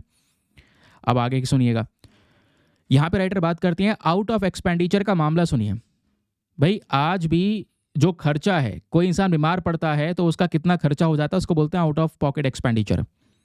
ये अभी भी यूपी बिहार में ज़्यादा है। अगेन वही इशू कि लोग प्रॉब्लम फेस कर रहे हैं, क्योंकि उस तरीके के लोगों को सर्विस नहीं मिल पा रही है, क्योंकि गवर्नमेंट स्पेंडिंग उस तरीके की नहीं हो पा रही है। ठीक है, तो लोगों का ज़्यादा पैसा खर्च होता है अपनी कोई भी हेल्थ केयर सर्विस लेने में। और यहीं पर एक इशू आता है, फिर इंश्योरेंस क्यों नहीं दे सकते, इंश्योरेंस में भी समस्या है। अब इंश्योरेंस को लेकर गवर्नमेंट स्कीम है भाई, आयुष्मान भारत प्रधानमंत्री जन आरोग्य योजना है, नहीं है, ये आपको इंश्योरेंस प्रोवाइड करवाता है, आपका जीवन बीमा देता है। बीमार पड़ते हो तो भाई यहाँ पे इस इंश्योरेंस जो आपने करवाया है उसका इस्तेमाल कर सकते हो, गवर्नमेंट आपको पैसा देगी, है ना। तो आपका जो हॉस्पिटल में इलाज है वो हो जाएगा। लेकिन हुआ प्रॉब्लम क्या है कि आज हेल्थ इंश्योरेंस कवरेज का भी इशू है दोस्तों। काफ़ी सारी जगह पे कवरेज नहीं मिल पा रहा है, और स्पेशली वही लोग हैं जो ऑलरेडी प्रॉब्लम फेस कर रहे हैं, पैसों से संबंधित समस्याएं हैं, और उन्हीं का ही इंश्योरेंस भी नहीं है। अब बताइए यहाँ पर क्या किया जाए। अब राइटर बोलती हैं कि ये जो चैलेंजेस हैं ये हमने समझ लिए क्या चल रहे हैं हेल्थ को लेकर। दूसरी तरफ हमें यह समझना होगा कि अब यूनिवर्सल हेल्थ कवरेज का जो ये प्लान हम सोच रहे हैं, इसको हमें ऐसा डिज़ाइन करना होगा कि हर एक राज्य की जो ज़रूरत है वो पूरी हो सके। क्योंकि कहीं पर वेस्ट बंगाल में जो शुगर रेट है वो ज़्यादा है, दूसरे एरिया में कोई और प्रॉब्लम है, इंसुलिन इनफिशिएंसी की यहाँ पर प्रॉब्लम है। फिर ऐसी ट्रेंड दोस्तों बिहार गुजरात में भी हैं, जहाँ पे अगेन ब्लड शुगर लेवल के केसेस ज़्यादा हैं, हाइपरटेंशन के कम है। जबकि केरला तमिलनाडु के अंदर में अगर आप देख पाएंगे तो यहाँ पे हाइपरटेंशन और ब्लड शुगर लेवल ये वाले केसेस ज़्यादा हैं। तो समझ रहे हैं, ये जो नॉन कम्युनिकेबल डिजीज़ है ना, ये भी बहुत ज़्यादा फैली हुई है पूरे देश के अंदर में, इधर से उधर। तो इसको एड्रेस करना ज़रूरी है। अब एड्रेस कैसे करना है, ज़रा सोल्यूशन समझिएगा। राइटर सोल्यूशन क्या मेंशन करती हैं, ये चैलेंज क्या बताती हैं। चैलेंज यहाँ पर यही है कि आज जितने भी हमारे गांव वाले क्षेत्र हैं, यहाँ पे अच्छा इंफ्रास्ट्रक्चर नहीं है, समझ रहे हैं? और पैसों के संबंधित एक समस्याएं होती है, वो भी हमने देखा। और या तो फिर अब जब आप खर्चा नहीं करोगे, गवर्नमेंट स्पेंडिंग नहीं होगी, तो लोग प्राइवेट हॉस्पिटल्स के ऊपर ज़्यादा डिपेंडेंट हो जाएंगे। और प्राइवेट हॉस्पिटल्स के अंदर में खर्चा कितना ज़्यादा आता है ये आपको पता ही है ना? प्राइवेट हॉस्पिटल में छोटी से छोटे इलाज का भी खर्चा वो हज़ारों लाखों में बैठा देते हैं आराम से। तो राइटर के रिकमेंडेशन है, रिकमेंडेशन क्या है कि अगर आप ये सोच रहे हैं कि हम एक ऐसे मॉडल को लागू कर दें जो वन साइज फिट ऑल वाला मॉडल होगा, वन साइज फिट ऑल, तो ये काम नहीं करेगा। मतलब एक ही पॉलिसी लेकर आएंगे यूनिवर्सल हेल्थ कवरेज और पूरे देश पे लागू कर देंगे, नहीं वर्क करेगी। हर एक राज्यों की ज़रूरत अलग है, उसको समझना होगा, उसके हिसाब से यहाँ पर स्पेंडिंग करनी होगी, पैसा खर्च करना होगा। कहीं पे इंफ्रास्ट्रक्चर ही नहीं है तो वहाँ पे इंफ्रास्ट्रक्चर इंप्रूव करना है, हेल्थ केयर सिस्टम अच्छा प्रोवाइड करवाना है। कहीं पर ट्रेनिंग पर्सनल्स की कमी है। आज दोस्तों हमारे हेल्थ सेक्टर में सबसे बड़ी समस्या ये भी है, जो स्किल हेल्थ केयर्स हैं, है ना, जिनके पास में अच्छी स्किल होनी चाहिए, ऐसे प्रोफेशनल्स की कमियां हैं, बहुत कम लोग हैं वो, तो उनको यहाँ पर अवेलेबल करवाना, उनको अपॉर्चुनिटीज़ प्रोवाइड करवाना ये ज़रूरी है। एक कॉम्प्रहेंसिव हेल्थ इंश्योरेंस सिस्टम की ज़रूरत है।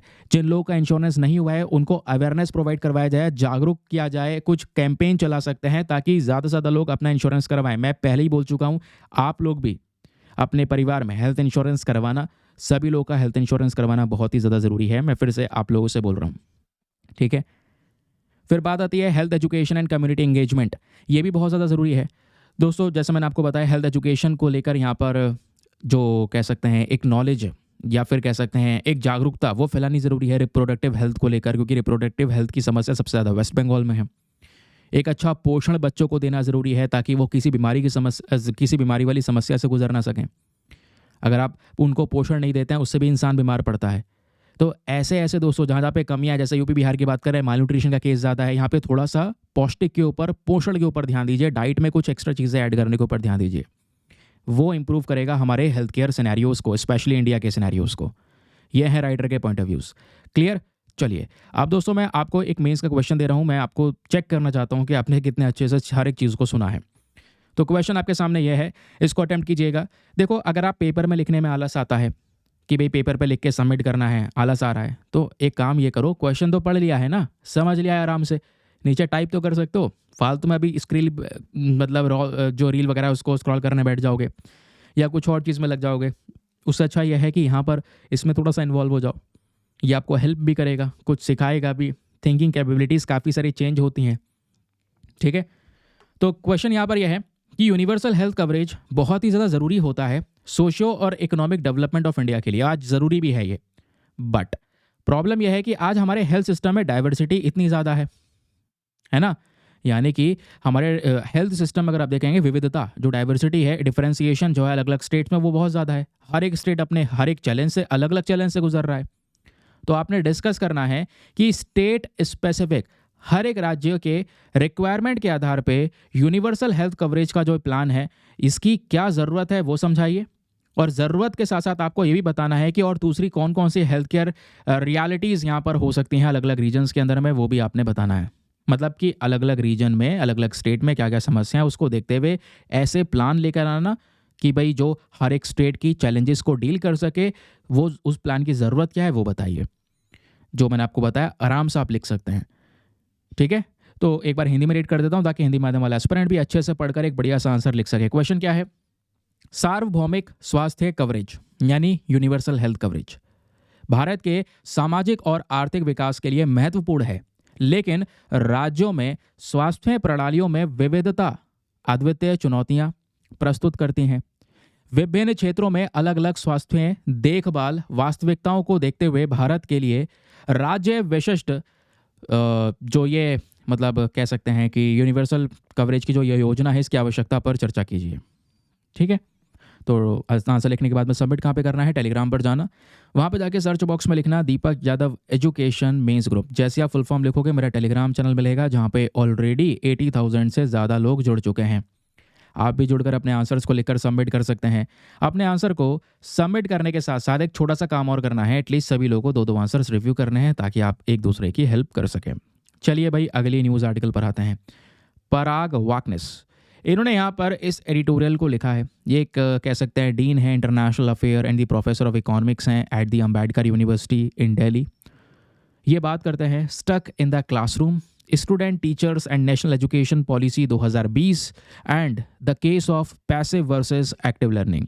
अब ये केस क्या है इसको भी समझाता हूँ, चलिए सुनते हैं मामला क्या है।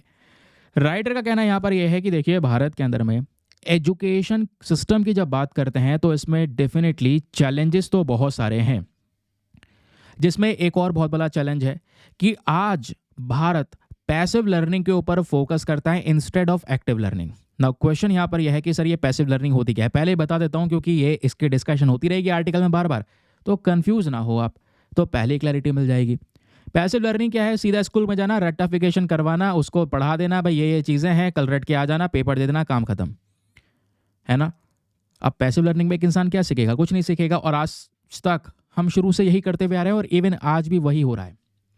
स्कूल्स में क्या पढ़ाई होती है, एक इंसान को कुछ सिखाया जाता है, एक बच्चे को कुछ कॉन्सेप्ट्स क्लियर करवाए जाते हैं, नहीं उनको बस खाली बता दिया, क्लास में थोड़ा बहुत पढ़ा दिया, उसके बाद एग्ज़ाम आए तो बच्चे ने एक दिन पहले रटा, अगले दिन एग्ज़ाम में लिख के आ गया, उसके अगले दिन भूल गया, काम खत्म। तो उस एजुकेशन का जो रोल है उस बच्चे की लाइफ में, क्या वो कुछ रोल प्ले कर रहा है? बिल्कुल नहीं, नहीं आगे जीवन में रोल प्ले करेगा। ऐसे ही हमारे साथ हुआ, ऐसे ही आज हो भी रहा है। जो भी हमने पढ़ा क्या हमें कोई चीज़ समझ में आई नहीं, क्योंकि बस खाली हम तैयारी कर रहे हैं अच्छे मार्क्स के लिए, बस खाली एक अच्छा मार्क्स आ जाए, अच्छी मार्कशीट मिल जाए, करोगे क्या उसका जब लाइफ में कुछ सीखा ही नहीं तो। ठीक है, आज वही सिस्टम हम फॉलो कर रहे हैं। जबकि एक्टिव लर्निंग क्या होती है, एक बच्चे को खुद ऐसा बना दिया जाता है शुरू से लेकर कि वो अपने लाइफ के डिसीजन, बड़े बड़े डिसीजन खुद ले सके। कहने का मतलब यहाँ पर यह है, वो बच्चे को ऐसा तैयार किया जाता है, वो एनालाइज करने की कैपेबिलिटी शुरू से है, उसके अंदर प्रॉब्लम सॉल्विंग का जो एक कह सकते हैं कैपेसिटी है वो डेवलप किया जाता है। प्रिडिक्शन करना, क्रिएट करना, कुछ क्रिएटिव करना, प्रोड्यूस करना, कंस्ट्रक्ट करना, खुद से भी कुछ करना। और उसमें यहाँ पर दोस्तों क्या होगा, जो बच्चा खुद से कुछ करेगा, एनालाइज करेगा, अच्छे से चीज़ों को समझेगा, तो क्या होगा, आधे से ज़्यादा चीज़ें वो याद रख पाएगा। बट जो हम आज के समय पर फॉलो कर रहे हैं उसमें कुछ नहीं है, केवल और केवल मार्क्स के लिए पढ़ा देना, उसको रटवा देना और अगले दिन पेपर दिलवा देना, काम खत्म। ये हेल्पफुल नहीं है। अब राइटर यही बोलते हैं कि देखिए प्रॉब्लम यह है कि हमारे पास में हमने देखा शिक्षा को लेकर एक नई नीति आती है, नेशनल एजुकेशन पॉलिसी 2020 में। इस नई पॉलिसी को भारत इंट्रोड्यूस करता है और इस पॉलिसी के अंदर में मेन पर्पस क्या है कि ज़्यादा अच्छा और इफ़ेक्टिव एंगेजिंग देना, अच्छे से बच्चों को यहाँ पे एक एजुकेशन प्रोवाइड करवाना, स्पेशली हायर एजुकेशन की मैं बात कर रहा हूँ। तो हायर एजुकेशन में यहाँ पर बच्चों को थोड़ा आगे बढ़ाना। तो लेकिन नेशनल एजुकेशन पॉलिसी का जो मेन पर्पस है वो क्या है, एजुकेशन को फ्लेक्सिबल बनाना, है ना। उसके अलावा क्या कह सकते हैं, हर एक व्यक्ति जो है, हर एक बच्चा जो है उसके स्किल्स के ऊपर काम करना, ये सब चीज़ों के ऊपर हमने फोकस किया। लेकिन फिर भी आज यूरोपियन यूनियन वाले इस हायर एजुकेशन सिस्टम को देखेंगे या नॉर्थ अमेरिका के अंदर हायर एजुकेशन सिस्टम को देखेंगे तो काफ़ी ज़्यादा डिफरेंस है, काफ़ी ज़्यादा फ़र्क है। अब वो फ़र्क क्या है ज़रा सुनिएगा। नंबर वन फ़र्क है क्लास टाइमिंग के ऊपर।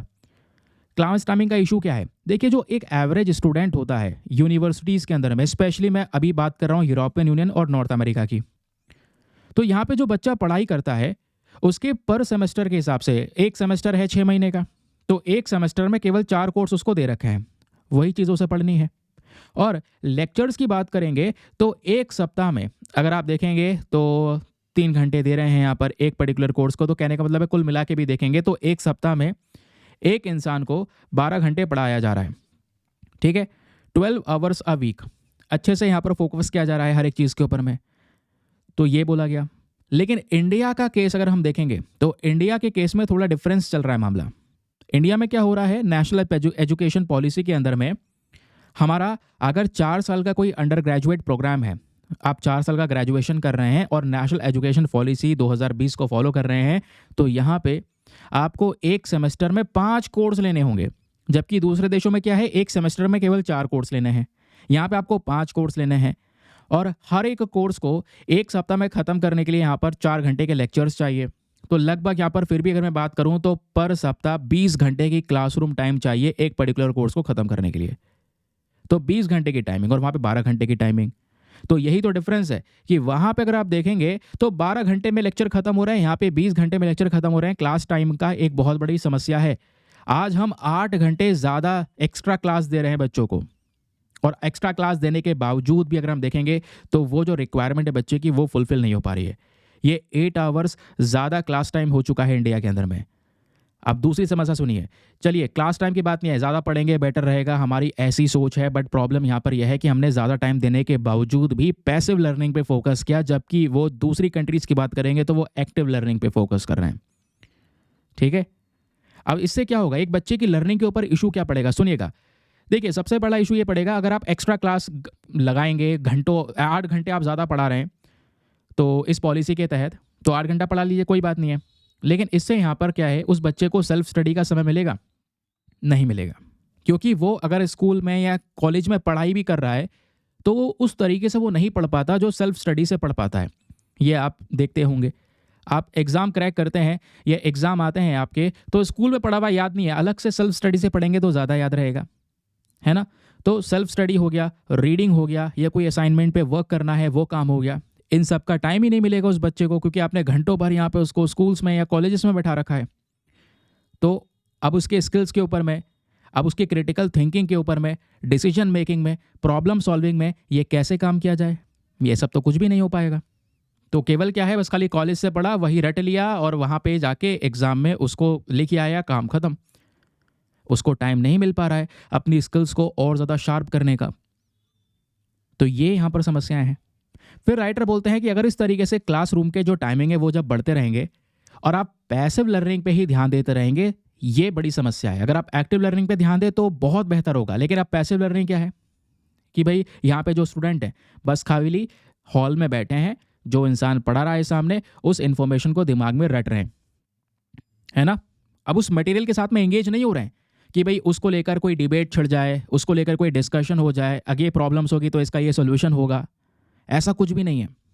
बस खाली जो इन्फॉर्मेशन मिली, ना कुछ पलट के पूछा, वो इन्फॉर्मेशन लिखी, घर पहुंच गए, वही रटा, वही पेपर में लिख दिया और उसके अगले दिन भूल गए। ये होती है पैसिव लर्निंग। तो यहाँ पर एक व्यक्ति की जो एबिलिटी है चीज़ों के ऊपर कंसंट्रेट करने की, इन्फॉर्मेशन को रिटेन करने की, वो भी शक्ति खत्म हो चुकी है, क्योंकि डेली कुछ करेंगे, डिस्कशंस करेंगे, डिबेट्स करेंगे, लिखेंगे, एनालाइज करेंगे, है ना, कुछ क्रिएटिव करेंगे, तब हमारा रिटेन इन्फॉर्मेशन इंप्रूव होता है। आप चीज़ों को लंबे समय तक याद रख पाओगे। आप जो प्रोसेस चल रहा है वही फॉर्मूला करते रहेंगे, रोज रोज उसका लिख के गए और पढ़ लिया, पेपर दे दिया, तो यहाँ पर इससे आपकी जो लर्निंग कैपेसिटी है, इन्फॉर्मेशन को रिटेन करने की कैपेसिटी है, वो भी बहुत ज़्यादा कमज़ोर हो जाती है। अब एक चीज़ और आती है, वो क्या है, limited time for extra curricular activities. आप एक्स्ट्रा टाइम दे रहे हैं स्कूल में, घंटों घंटों आपने वहाँ पे स्कूल में बच्चे को बैठा रखा है, लेकिन लॉन्गर आवर्स की वजह से क्या हुआ, वो व्यक्ति एक्स्ट्रा करिकुलर एक्टिविटीज़ पे बिल्कुल भी फोकस नहीं दे पा रहा है। जबकि नॉर्थ अमेरिका या यूरोपियन यूनियन की अगर हम बात करेंगे तो यहाँ पे extra curricular, internship, research work, इनको भी प्रमोट किया जाता है। जैसा आप देखते होंगे विदेश में बहुत सारे स्टूडेंट जाते हैं तो उनको यहाँ पर थोड़ी कमी रहती है कि मतलब यार फाइनेंशियल इशू आ रहा है तो पार्ट टाइम काम भी कर लेते हैं। पार्ट टाइम काम भी कर रहे हैं, कॉलेज भी जा रहे हैं, पढ़ भी रहे हैं, क्यों? क्योंकि यहाँ का टाइम मैनेजमेंट बेटर तरीके से किया हुआ है। क्लासरूम्स में इतने घंटों तक नहीं बैठाया जा रहा है ना? लेकिन इंडिया में अगर आप कॉलेज भी जाएंगे तो सुबह से शाम वहीं पे लग जाता है ना? अब उसके बाद पार्ट टाइम जॉब ही क्या करेंगे, फिर क्या टाइम मिलेगा? तो वही चीज़ें यहाँ पर दोस्तों आपको देखने को मिल जाती हैं। समझ रहे हैं? तो राइटर बोलते हैं कि हमें इंटरनेशनल मॉडल्स के साथ में कंपैरिजन करना होगा। नॉर्थ अमेरिका, यूरोपियन यूनियन के सिस्टम्स को थोड़ा सा एडॉप्ट करना होगा, है ना? और ऐसा यहाँ पे अगर हम थोड़ा समय में थोड़ा एक्टिव लर्निंग बच्चे से करवाएंगे तो थोड़ा वो इंडिपेंडेंट भी बनेगा। किसी के ऊपर पूरी तरह से निर्भर हो जाना कि उसने लिख के दे दिया यही करना है, तो वो चीज़ भी सही नहीं है। थोड़ा सा यहाँ पे कह सकते हैं कि उसको इंटर्नशिप करना, पार्ट टाइम की जॉब्स प्रोवाइड करवाना, डिस्कशंस, डिबेट, खुद से एनालाइज कर सके, ये कैपेबिलिटीज उसमें डेवलप करनी ही होंगी। ठीक है, ये तब होगा जब हमें सुधार करना होगा। अब दोस्तों ये जो नेशनल एजुकेशन पॉलिसी है इसका मेन पर्पस कोई बुरा नहीं है, ये भी अच्छा ही सोच रहे हैं कि हम लेक्चर आवर्स को बढ़ा देंगे, but the thing is active learning पे ज़्यादा फोकस कीजिए, डीपर लर्निंग के ऊपर में फोकस मत कीजिए। आप बच्चे को ये सिखाइए किस तरीके से एक टॉपिक पे डाइवर्स फैक्टर्स हो सकते हैं, कैसे प्रॉब्लम सॉल्विंग स्किल्स को डेवलप किया जाता है, वो सब प्रैक्टिस से आएगा। ठीक, अब उसके बाद यहाँ पर क्या है, जो पोटेंशियल सोल्यूशन है दोस्तों, यानी कि इसके सोल्यूशंस क्या हो सकते हैं, राइटर यहाँ पे बात करते हैं इसके उपाय। प्रॉब्लम्स क्या है वो तो आप समझ गए, अब इसका समाधान क्या हो सकता है, सोल्यूशंस क्या हो सकते हैं वो सुनिएगा। पहला solution, flexible curriculum design heading डाल लेना। अब इसको हम क्या कर सकते हैं कि भाई नेशनल एजुकेशन पॉलिसी बहुत तेज़ी से इवॉल्व हो सकती है अगर वो अपने इस घंटों भर जो फोकस किया जा रहा है स्टूडेंट को स्कूल में बैठा के और उसका कोई आउटकम नहीं निकल रहा है, तो उसमें सुधार करिए। ये टाइम को आपको कम करना होगा और जो टाइम बचा है वहाँ पे बच्चे के दूसरे स्किल्स के ऊपर में फोकस करना होगा, जो कुछ वो एक्स्ट्रा करना चाहता है, क्योंकि जिसमें इंटरेस्ट होगा उसका लाइफ में वही करेगा आगे जाके, वो है ना, वही चीज़ होने वाली है। तो पहले से ही शुरू से ही क्यों ना ध्यान दिया जाए। दूसरी चीज़, अगर आप स्कूल में क्लासरूम में बैठा के बैठे हैं तो फिर वहाँ पे एक्टिव लर्निंग के ऊपर में फोकस कीजिए, वो मैं बता ही चुका हूँ, बार बार वही बात आ रही है। तीसरी चीज़ very important, research and development and internship के ऊपर फोकस करना ज़रूरी है। बच्चों को आप जब कम घंटे देंगे स्कूल में क्लासरूम में तो उसके बाद उनके पास टाइम मिलेगा तो आप उनको इंटर्नशिप अपॉर्चुनिटीज़ दे सकते हैं, अवसर दे सकते हैं, दूसरे कंपनीज के साथ में इंटर्नशिप दे सकते हैं, रिसर्च के ऊपर में फोकस कर सकते हैं। इससे बच्चे की कम्युनिकेशन स्किल, प्रैक्टिकल स्किल्स, एक एक्सपीरियंस मिलेगा जो उसे वाकई में यहाँ से निकल के करना है, आगे कंपनीज में ज्वाइन होना है, वो करना है, वो एक्सपीरियंस उसको शुरू से गेन होगा, शुरू से मिलेगा। वही एक्सपीरियंस तो उसकी आगे हेल्प करेगा ना। नहीं तो फिर प्रॉब्लम क्या है, प्रॉब्लम जैसे आज डिग्रीज की कोई ज़्यादा वैल्यू नहीं रह गई वैसे ही रह जाएगा मामला। और मोस्ट इंपॉर्टेंट, सबसे बड़ा बेनिफिट इसका ये मिलेगा मेंटल हेल्थ एंड वेलबींग। भाई क्लासरूम में ही घंटों घंटों तक बैठा के रखना है, इससे मेंटल हेल्थ के ऊपर इम्पैक्ट पड़ता है। दूसरे समय उसको दूसरा कुछ काम करने का समय नहीं मिल पा रहा है। तो यहाँ पे हमें स्टूडेंट सपोर्ट सर्विस प्रोवाइड करवाना होगा, काउंसलिंग, स्ट्रेस मैनेजमेंट वर्कशॉप्स, ये सब चीज़ें हो सकती हैं जहाँ पे जो वर्कलोड है स्टूडेंट का उससे उसको लड़ने में सक्षम किया जाए, उसको मजबूत किया जा सके। और इंटरनेशनल कंपैरिजन, जैसे मैं आपको बता ही चुका हूँ कि भाई इंटरनेशनल कंपैरिजन करके थोड़े बहुत सोल्यूशन वहाँ से अडॉप्ट कर सकते हैं। उस बच्चे को रियल वर्ल्ड एक्सपीरियंस दिया जाए, जो वो आगे गेन करेगा वो एक्सपीरियंस पहले से उसको मिल जाएगा। इंटर्नशिप करके दूसरी कंपनीज में उसको इन्वॉल्व करवा के, वो तभी होगा जब आप क्लासरूम से उसको छोड़ेंगे, नहीं तो फिर घंटे भर वहीं पर रखेंगे और उसके बाद भी कोई आउटकम नहीं है तो कोई बेनिफिट्स उसके नहीं नजर आएंगे। ठीक है, आप राइटर से कितना सहमत है बता सकते हैं नीचे कमेंट सेक्शन में, बट आप सहमति को इस क्वेश्चन को अटेम्प्ट करते हुए बता सकते हैं। क्वेश्चन क्या है, काफ़ी इंपॉर्टेंट है आज का मेंस का क्वेश्चन बोलता है despite the increase in classroom time under the national education policy 2020, यानी हमने क्लासरूम के अंदर में टाइम बढ़ा दिया इस नेशनल एजुकेशन पॉलिसी 2020 में, उसके बावजूद भी भारत का हायर एजुकेशन इंस्टीट्यूशन अभी भी स्ट्रगल कर रहा है। और वो स्ट्रगल में सबसे बड़ा चैलेंज है हमारे पास में, वो है पैसिव लर्निंग की समस्या, जिससे यहाँ पे स्टूडेंट थक जाता है। तो आपने डिस्कस करना है कि भाई इसमें क्या क्या चैलेंजेस, क्या क्या समस्याएं हैं जो भारत के अंदर में क्वालिटी ऑफ एजुकेशन को इम्पैक्ट कर रही हैं और इससे हम कैसे लड़ सकते हैं। आपने कुछ मेजर्स, कुछ तरीके सजेस्ट करने होंगे जो ज़्यादा स्टूडेंट फ्रेंडली हो, स्टूडेंट सेंटर्ड अप्रोच हो, जिससे यहाँ पर बच्चों को वाकई में लर्निंग में हेल्प मिले, उसकी रिटेन इन्फॉर्मेशन इंप्रूव हो। तो उसके लिए हम क्या कर सकते हैं ये बताना है। ठीक है, बाकी क्वेश्चन लिख के सबमिट कहाँ पे करना है बता ही चुका हूँ, पहले वाले क्वेश्चन में ही आपको इसका उत्तर दे चुका हूँ कहाँ पे सबमिट करना है। चलिए आगे आते हैं। नेक्स्ट क्वेश्चन या next article is also very important, text and context पर है, पहले काम का है। चलिए बात कर लेते हैं, the constitution on the minority rights. आखिरकार ये आर्टिकल क्यों है चर्चाओं में? रीजन यहाँ पर यह है दोस्तों, क्योंकि 18 दिसंबर है आज। तो क्या हो गया, 18 दिसंबर को हर साल माइनॉरिटी राइट्स डे ऑब्जर्व किया जाता है भारत में। माइनॉरिटी यानी अल्पसंख्यक की बात हो रही है। जैसे आज हमारे देश में हिंदूज कम्युनिटी जो है उनकी पॉपुलेशन ज़्यादा है, वो मेजॉरिटी हैं, है ना। फिर उसके बाद में यहाँ पर मुस्लिम्स, क्रिश्चियंस, ये माइनॉरिटी कहलाते हैं। ऐसे ही दोस्तों दूसरे देशों के केस में है, चाहे पाकिस्तान की बात करेंगे मुस्लिम मेजॉरिटी कंट्री है, बांग्लादेश की बात करेंगे तो बांग्लादेश मुस्लिम मेजॉरिटी कंट्री है, वहाँ पे हिंदूज माइनॉरिटी में है, तो वो उस देश के लिए अल्पसंख्यक हो गए। हमारे देश में अल्पसंख्यक कौन है वो आपको पता चला, अभी समझाऊंगा आगे डिटेल से, मैं कॉन्सेप्ट क्लियर कर रहा हूँ ताकि क्लियर हो जाए। अब दोस्तों माइनॉरिटीज राइट्स डे नाम से ही पता चल रहा है कि ये जो अल्पसंख्यक लोग हैं इनके हक की बात करी जाए, इनके हक के लिए यहाँ पे दोस्तों ये जो दिन है इसको हर साल ऑब्जर्व करते हैं ताकि इनके राइट्स, इनकी सेफ्टी और इनके वेलबींग के ऊपर में ध्यान दिया जा सके एक पर्टिकुलर कंट्री पे। तो ये जो पर्टिकुलर डे है दोस्तों माइनॉरिटी राइट्स डे, यहाँ पे अगर आप देखेंगे तो बोला जा रहा है कि काफ़ी सारे देशों में जो माइनॉरिटीज़ हैं वो अलग अलग प्रकार की समस्याएं फेस करती हैं, है ना। तो वो समस्याएं उनको ना होने देना, उनके साथ में यहाँ पर जैसे मेजॉरिटी ऑफ लोग हैं, है ना, उनके साथ में मेजॉरिटी ऑफ लोगों को जो फैसिलिटीज़ मिल रही हैं वो माइनॉरिटीज़ को भी मिलें।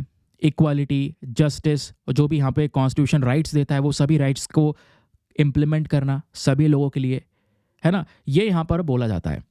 दूसरी आप देख पाएंगे माइनॉरिटी राइट्स डे को लेकर, जैसे अभी 2024 वाला यानी इस साल वाला, अभी आज 18 दिसंबर वाला हम डिस्कस कर रहे हैं, तो इसी को लेकर अपडेटेड इन्फॉर्मेशन लेकर चलना अपने साथ में कि ये जो पर्टिकुलर दिन है ये भारत में स्पेशली इन इंडिया करके यहाँ पर ये डेडिकेट किया गया है ताकि जो माइनॉरिटी कम्युनिटीज़ हैं इनके राइट्स, इनके जो हक हैं, इसकी सुरक्षा की जा सके, सोशल जस्टिस दिया जा सके, इनके लिए इक्वालिटी वाला एनवायरनमेंट क्रिएट किया जा सके, है ना। इस दिन का मेन पर्पस क्या है, जितने माइनॉरिटी ग्रुप्स हैं उनको एक पहचान देना, है ना, उनका यहाँ पर जो स्पेशली जो भी राइट्स हैं उसकी सुरक्षा करना, जैसे बताया उनकी डिग्निटी की सुरक्षा करना, जिससे क्या होगा एक देश के डेवलपमेंट में माइनॉरिटीज़ मेजॉरिटीज़ सब मिलकर आपस में वर्क करेंगे।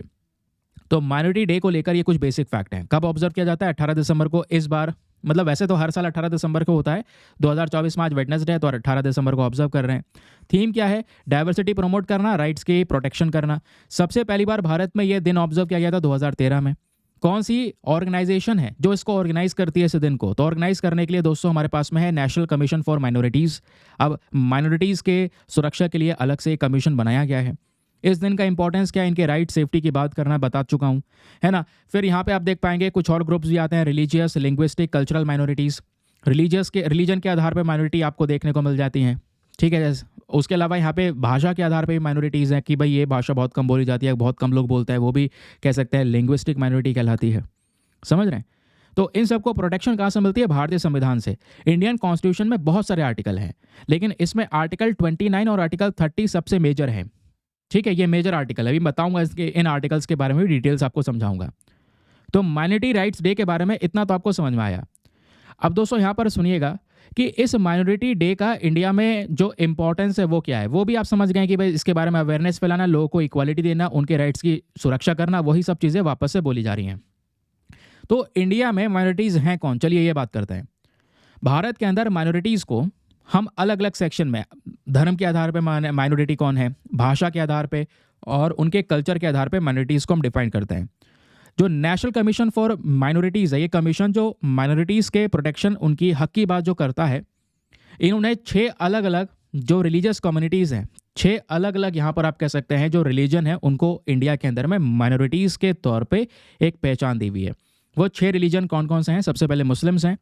भारत के अंदर में 2011 की जनगणना के हिसाब से इनका पॉपुलेशन परसेंटेज 14.2% है ना। उसके अलावा क्रिश्चियंस हैं 2.3%, सिख हैं 1.7%, बुद्धिस्ट 0.7%, जैन एंड देन उसके बाद में ज़ोरेस्ट्रियन यानी पारसीस 0.1% से भी कम इनकी संख्या है। तो ये 6 कौन हो गए? माइनॉरिटी कम्युनिटी हो गई दोस्तों, ठीक है। ध्यान रखेंगे ये माइनॉरिटीज़ हो गए जो इंडिया में आज के समय पर देखने को मिलती हैं, 6 माइनॉरिटीज़। उसके अलावा अब बोला जाता है जो हमारा कॉन्स्टिट्यूशन है वो अलग तरीके से प्रोटेक्शन देता है। कॉन्स्टिट्यूशन में जैसे आर्टिकल 29, 30 हो गया या आर्टिकल 14 हो गया, ऐसे ढेरों राइट्स हैं। तो आर्टिकल 14 भी, जब आप आर्टिकल 14 को देखेंगे तो आपका फंडामेंटल राइट है, क्योंकि संविधान के अंदर में आर्टिकल 12 से लेकर 35 तक ये सारे के सारे आपके मौलिक अधिकार फंडामेंटल राइट्स हैं, है ना। उसके बाद यहाँ पर आपकी फंडामेंटल ड्यूटीज़ हैं, मतलब DPSPs हैं, फंडामेंटल ड्यूटीज़ हैं, ये सब चीज़ें आ जाती हैं, है ना। आर्टिकल मतलब आर्टिकल 12 से 35 तक फंडामेंटल राइट, फिर उसके बाद 36 से 51 तक आपका DPSP directive principles of state policy, और फिर आर्टिकल 51A के अंदर में देखेंगे तो आपकी फंडामेंटल ड्यूटीज़ आ जाती हैं, है ना। अब दोस्तों यहाँ पे आर्टिकल 14 को देखोगे तो फंडामेंटल राइट जो बोलता है equality before law, equal protection of law. अब ये जो इक्वालिटी, समानता की बात की गई है सभी लोगों के लिए, इसमें माइनॉरिटीज़ भी इंक्लूडेड हैं, तो इनको ये माइनॉरिटीज़ को प्रोटेक्शन मिलता है आर्टिकल 14 से संविधान में। फिर आर्टिकल 29 क्लॉज 1 ये बात करता है राइट टू प्रिजर्व लैंग्वेज, जो किसी की भाषा है, स्क्रिप्ट है, उनका कल्चर, उनकी संस्कृति, उसको बचा के रखना, उसका हक देता है। Article 19 clause 2 no discrimination in the state aided educational admissions, education admission के अंदर में कोई भेदभाव ना होना किसी के साथ। आर्टिकल 30 क्लॉज 1 ये राइट देता है to establish and manage educational institution, ठीक है। जो एजुकेशनल इंस्टीट्यूशंस हैं, जो माइनॉरिटीज़ हैं, अपनी खुद की जो एजुकेशनल संस्थान है वो बना सकते हैं आर्टिकल 30 क्लॉज 1 के तहत, है ना। उसके अलावा यहाँ पे आर्टिकल 30 क्लॉज 1A को देखेंगे तो यहाँ पे बात करता रहता है फेयर कंपनसेशन, इंस्टीट्यूशंस के लिए यहाँ पर फेयर कंपनसेशन देने की बात करता है। आर्टिकल 30 क्लॉज 2 को देखेंगे no discrimination in aid to the minority institutions, minority institutions पर भी कोई डिस्क्रिमिनेशन, कोई भेदभाव नहीं रहेगा। मतलब इस तरीके के राइट्स आपको देखने को मिल जाएंगे जो हाईली कह सकते हैं कि प्रोटेक्शन प्रोवाइड करवाते हैं आज के समय पर हमारे देश की माइनॉरिटीज़ को। क्लियर।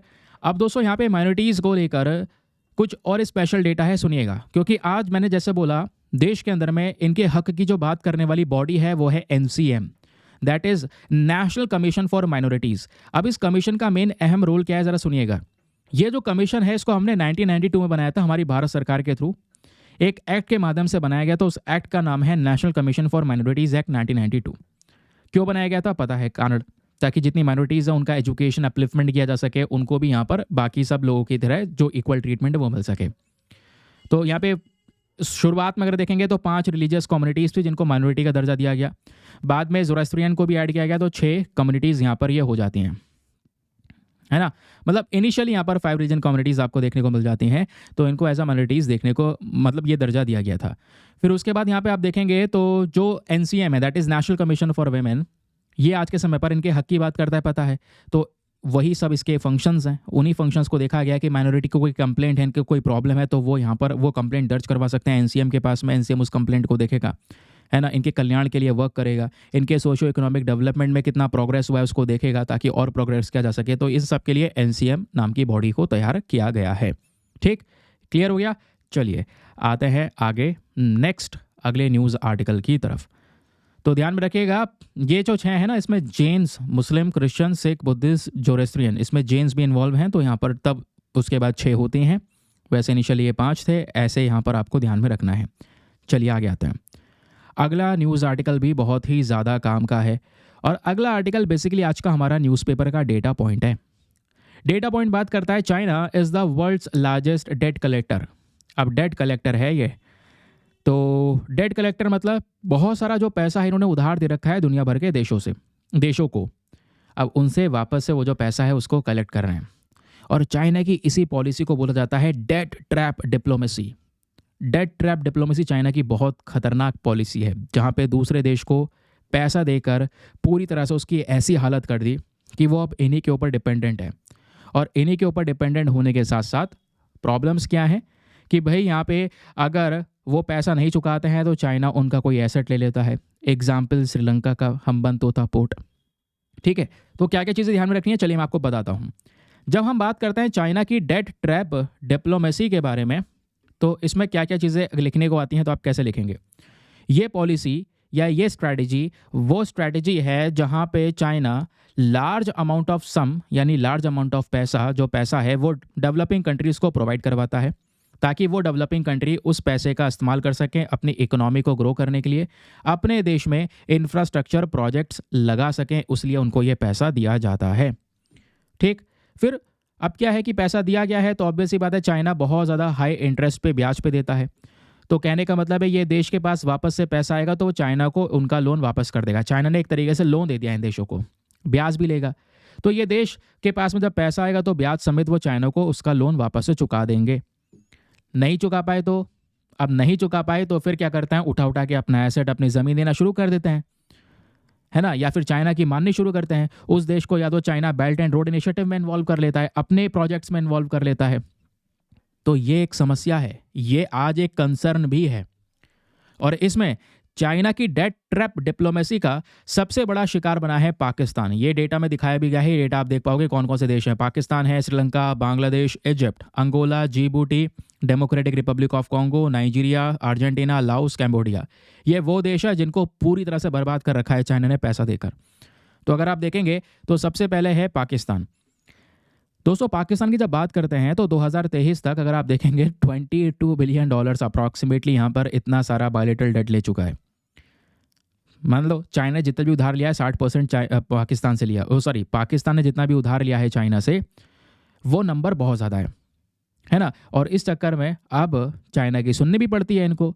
चाइना ने यहाँ पे बोला China Pakistan economic corridor CPEC का हिस्सा बन जाओ, पाकिस्तान बना उसका हिस्सा, क्योंकि वो लोन पाकिस्तान चुका नहीं पाएगा ना, उसे पता है बर्डन बहुत ज़्यादा है।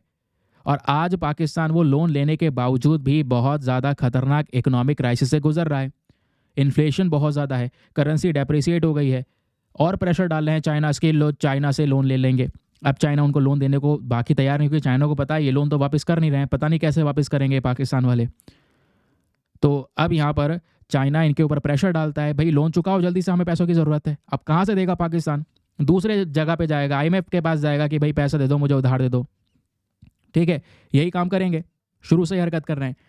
अब क्या है कि जैसे जैसे यहाँ पर ये इस जाल में फंसता चला जाएगा, चाइना का प्रेशर इन पे बढ़ता चला जाएगा, क्योंकि पैसा लेके बैठे हैं ना, प्रेशर तो बढ़ेगा ही। जब चाइना मांगेगा तो उस कहेगा मुझे ज़रूरत है, पैसा देना पड़ेगा ना इन्हें, और नहीं देंगे तो उनकी बात मानो। ग्वादर पोर्ट बना दिया इनके ज़मीन पर ही। आज पाकिस्तान में यह हालत है, 2 टुकड़े हो सकते हैं, बलूचिस्तान अलग हो सकता है। लोग नाराज़ हैं चाइना के उस ग्वादर पोर्ट के प्रोजेक्ट की वजह से। ये हालत है पाकिस्तान में। हुआ क्या? चाइना के ये पैसा लेने की वजह से, कर्जा लेने की वजह से। दूसरा देश ऐसा ही भयंकर तरीके से शिकार बन चुका है, वो है लाओस। LAOS है ये। लाओस हमारा साउथ ईस्ट एशियन कंट्री है, नीचे ही जस्ट प्रेजेंट है इंडोनेशिया, वियतनाम, है ना, लाओस, ये सुना होगा, सब एक देश, सब एक साथ ही नाम आता है इनके। तो लाओस की बात करेंगे तो वैसे यहाँ पे बोला जाता है एशिया में पुअरेस्ट कंट्री है, साउथ ईस्ट एशिया में एक one of the poorest country है, और $6 बिलियन का यहाँ पर इन्होंने भी लोन ले रखा है। जितना भी उधार उठाया है 75% उधार लाओस ने चाइना से उठाया। अब क्या हुआ? ये भी उसी चीज़ का शिकार बन रहे हैं, क्योंकि लोन नहीं चुका पा रहे। चाइना प्रेशर डालता है कि भैया अब लोन चाहिए हमें, तो ये कह रहे हैं लोन दे कहाँ से, क्योंकि जितना लोन है उतना उसके बराबर का ब्याज भी चुकाना है, इतने समय से लोन ले रखा है। तो चाइना बोलता है कि छोड़ो, फिर नहीं दे पा रहे हो तो अब एक काम करो, हम आपके देश में एक हाई स्पीड रेल बना रहे हैं, है ना, जो 2 एरिया को कनेक्ट करेगा, और वहाँ से हम व्यापार करेंगे। हम आपके इस वाले क्षेत्र में एक ये प्रोजेक्ट लगा रहे हैं, तो उसकी इजाज़त हमें चाहिए। अब क्यों नहीं देगा लाओस? बिल्कुल देगा इजाज़त, पैसा लेके बैठा है, अब चुका नहीं पा रहा तो वही हाल हो रहा है। तो ये जो डिपेंडेंट हो जाता है ना एक देश कर्जे को लेकर, फिर उसके बाद उस देश की माननी ही पड़ती है। वही हाथ लाओस के साथ में हुआ। अब दोस्तों तीसरा देश यहाँ पे जिसकी बात हो रही है वो है अंगोला। ठीक है, एक अफ्रीकन कंट्री है अंगोला, बहुत बुरे हालात हैं इनकी भी। अंगोला ने $17 बिलियन का कर्जा उठा लिया, है ना। और आज यहाँ पे बोला जाता है अंगोला ऑयल प्रोड्यूसिंग के मामले में जो तेल प्रोड्यूसर है, पूरे सेकंड लार्जेस्ट प्रोड्यूसर माना जाता है पूरे सब सहारा अफ्रीका के रीजन में। तो चाइना ने बहुत सारा पैसा दे तो दिया अंगोला को उनके डेवलपमेंट्स के लिए, रोड डेवलपमेंट और ये सब डेवलपमेंट, लेकिन अब वो पैसा वो भी नहीं चुका पा रहे हैं, चैलेंजेस फेस कर रहे हैं। तो पता है चाइना ने क्या किया? चाइना ने बोला ठीक है नहीं चुका पा रहा तो कोई बात नहीं, अब हम क्या करेंगे, आपके यहाँ पे रोड्स बनाएंगे, एयरपोर्ट्स बनाएंगे, पब्लिक बिल्डिंग्स क्रिएट करेंगे, और ये सब करेंगे बेल्ट एंड रोड इनिशिएटिव के तहत, ताकि यहाँ से कनेक्टिविटी बनाई जा सके, चाइना वहाँ पे अपना पैर पसार सके, फैल सके उस देश में, और धीरे धीरे करके जो वहाँ पे रिजर्व्स प्रेजेंट है, मिनरल खनिज पदार्थ जो प्रेजेंट है उसको एक्सट्रैक्ट कर सके, उसको निकाल सके। तो ये हुआ अंगोला के साथ में। नाउ द फोर्थ कंट्री जो है, चौथा देश, वो कौन है? वो है democratic Republic of Congo, DRC।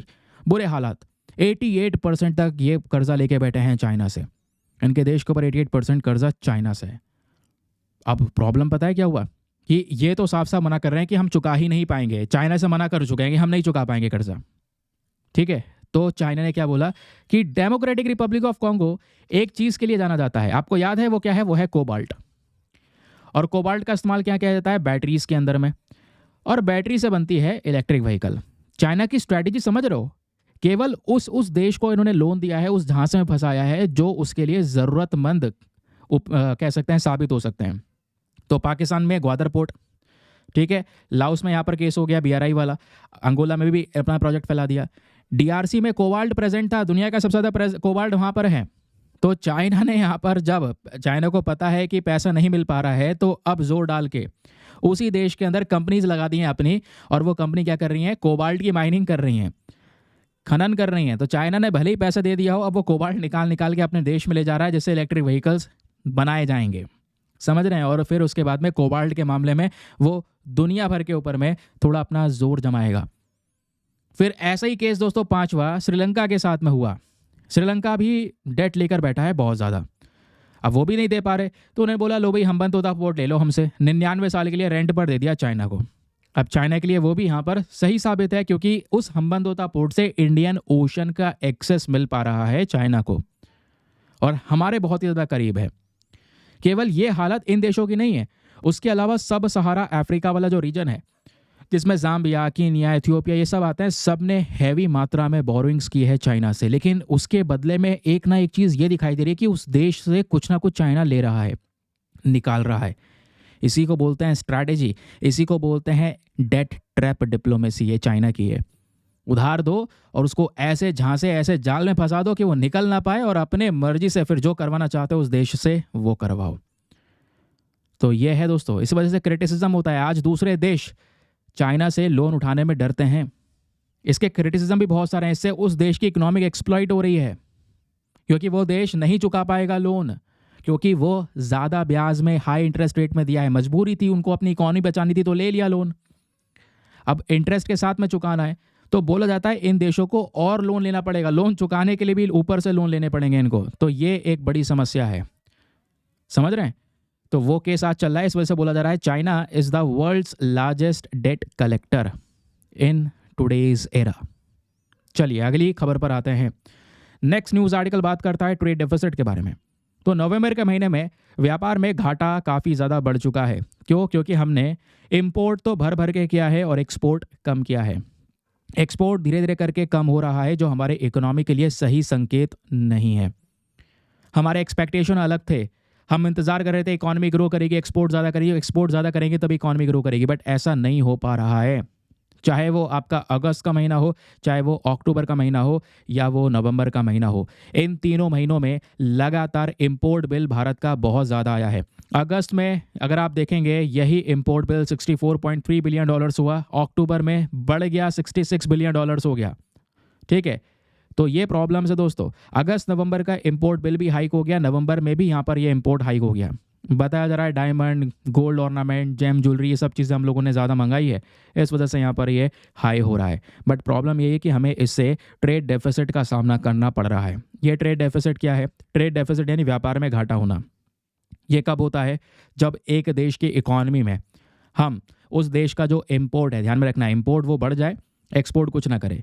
क्योंकि वो देश कमाएगा कैसे? एक्सपोर्ट करके ही कमाएगा। आप किसी चीज़ को बनाएंगे देश में, उसका प्रोडक्शन करेंगे, मैन्युफैक्चरिंग करेंगे, तो उसको एक्सपोर्ट करेंगे, उसी से तो पैसा आएगा आपके पास में।